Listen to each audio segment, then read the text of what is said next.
In today's video, I'm going to show you how to change the button color in Squarespace 7.1. First, log into your Squarespace account and select the website you want to edit.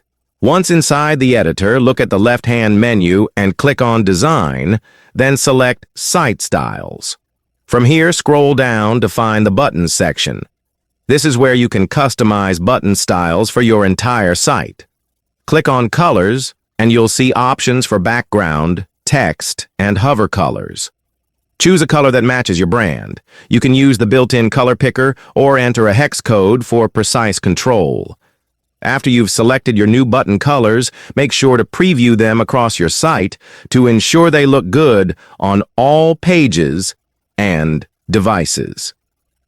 Finally, hit Save. And that's it.